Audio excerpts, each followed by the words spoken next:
Ranjan, so which one of these audio rooms are you getting into to augment your newsletter? Are you just going to jump into all of them? Great to be here, John. And I mean, live social audio, I'm going to admit, I was pretty surprised at how compelling an experience it was, especially during the pandemic. Using Clubhouse, I mean, there was amazing experiences I had, like a 10-hour-long room, hopping into it with people talking about Xinjiang from China and expats in Taiwan and having these amazing conversations. Clubhouse was on its way.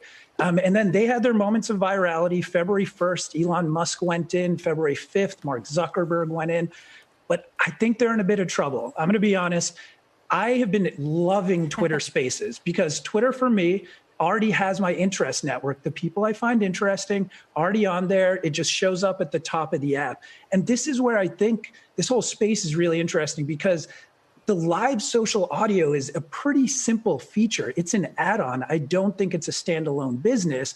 So you go to where the networks are. Facebook has the social networks. Twitter has the interest networks. Spotify, it has the audio content networks. I already listened to a bunch of podcasts on there. If those hosts start doing live audio, I'm probably going to go there too. So Clubhouse realizing a $4 billion valuation, I think it could be in a little bit of trouble right now. I guess it depends on who you want to hear from. As you say, Facebook will tap into your social network, your friends, your aunts and uncles, perhaps. Yesterday, though, when Zuckerberg kicked off that live audio room, lots of jokes on Twitter saying it was basically a carbon copy of Spaces. Do you think that Facebook needs to do anything different, or can it just sit back and rely on its scale for some kind of success here? I think Facebook does not have to do anything different. And I would actually say for all of these platforms with live social audio, which is basically a glorified conference call in terms of the infrastructure, they don't need to do too much, just depend on the networks. And again, whether that's a problem in terms of the power of these platforms is another discussion. But in terms of just letting the people who are already on the app experience this thing that is good and actually brings people together, I think is a pretty easy way for these apps to approach it.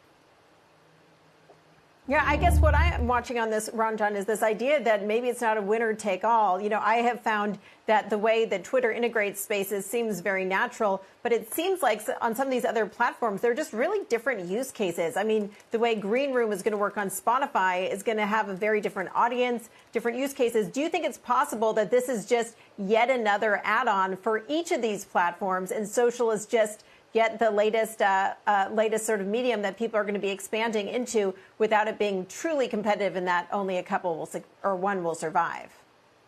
Yeah, I 100% believe this can exist in a number of different use cases and platforms, especially because, again, Spotify has its own use case. As you said, they're launching it as a separate app. They're supposed to eventually potentially bring it over into the main app. But this is all very experimental, and it's a very simple, low friction way. Because honestly, I think one of the beauties of live social audio is I don't want any more Zoom happy hours with videos and trying to deal with that. It's just an incredibly low friction way to meet and engage with other people. I do think one possible threat is as we go back to normal life, live social audio has been this really cool passive thing to pass the time.